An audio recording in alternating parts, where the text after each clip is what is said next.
Hello दोस्तों, नमस्कार। नाम Ashok Kushwaha, media professional, YouTuber और बिजनेस कोच। और हम लोग सभी होली का त्यौहार बड़े धूमधाम से मनाते हैं। होली ही नहीं, सारे त्यौहार धूमधाम से मनाते हैं। हमने सोचा है कि आखिर हम त्यौहार मनाते क्यों हैं। किसी ने तो इसकी शुरुआत की होगी और इनका क्या उद्देश्य है। ऐसा तो नहीं रहा होगा कि किसी के मन में आया कि चलो आज होली मना लेते हैं। हालांकि होली पर्व को हम भक्त प्रहलाद और हिरण्याकश्यप की कहानी से जोड़कर देखते हैं। खैर, हम बात कर रहे हैं कि त्यौहार मनाने का उद्देश्य क्या है।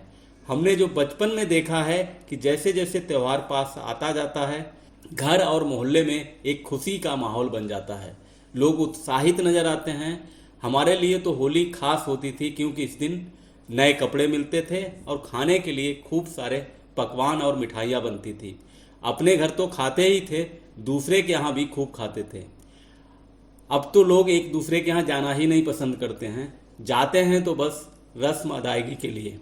समय बदला और त्यौहार मनाने का प्रचलन भी बदल गया। हाँ, एक चीज़ नहीं बदली और वह है घरों की सफाई।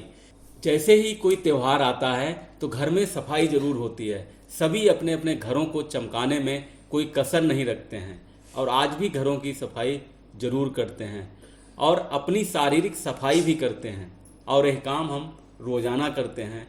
लेकिन कभी हमने सोचा है कि चलो अपने अंदर की सफाई भी कर ली जाए, इन्हीं त्योहारों के बहाने ही सही। हमारे गांव में अगर किसी की आपस में या मोहल्ले में कुछ मनमुटाव या झगड़ा हो गया होता था तो होली वाले दिन एक दूसरे से गले मिलकर उसे भूल जाते थे। हमारी मेडिटेशन सीखने की और जानने की इच्छा हुई। संयोग से हमें एक गुरु मिले।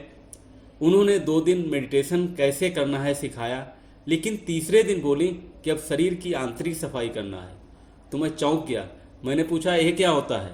तो उन्होंने हमें बताया कि जैसे हम घर की सफाई करते हैं, शरीर की सफाई करते हैं, वैसे ही हम मन और हृदय की आंतरिक सफाई करते हैं और यह रोज़ाना करनी होती है।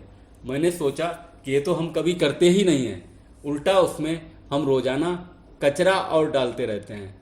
हमारा पड़ोसी खराब है, बहू हमारी सुनती ही नहीं है, सासू माँ हर समय टोकती रहती हैं, बेटा नालायक हो गया है, मेरी सुनता ही नहीं है, जोरू का गुलाम बन गया है, माँ बाप तो किसी काम के नहीं हैं, रिश्तेदार भी अच्छे नहीं हैं। यही नहीं, टीवी खोलते हैं तो उसमें भी घर के झगड़े ही दिखाए जाते हैं। आपस में बातचीत करते हैं तो वह भी किसी न किसी की बुराई ही करते रहते हैं। इन सभी का हमारे मन और हृदय पर गहरा प्रभाव पड़ता है।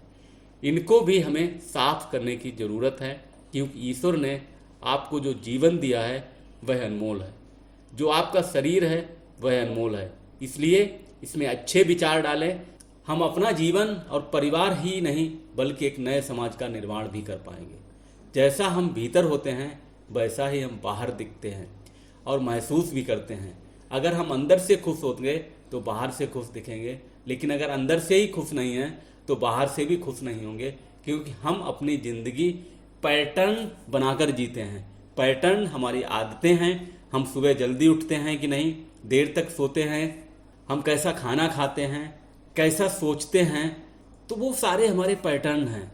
इसलिए नए पैटर्न को बनाकर हम अपनी ज़िंदगी को बेहतर कर सकते हैं। अपने बुरे विचारों की सफाई करें और अच्छे विचारों को आने दें।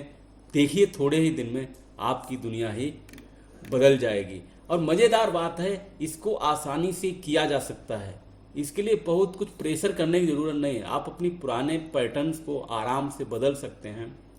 जैसे सुबह उठ गए, 1 मिनट लगता है, ईश्वर को धन्यवाद दिया।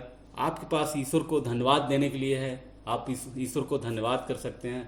थैंक्स ईश्वर इतने अच्छे मानव शरीर के लिए, थैंक्स ईश्वर इतने अच्छे परिवार के लिए, थैंक्स ईश्वर भारत जैसे देश में जन्म लेने के लिए, थैंक्स ईश्वर इतनी अच्छी नौकरी, व्यवसाय या जो भी आप करते हैं उसके लिए, थैंक्स ईश्वर इतने अच्छे समाज के लिए, थैंक्स ईश्वर इतने अच्छे घर के लिए।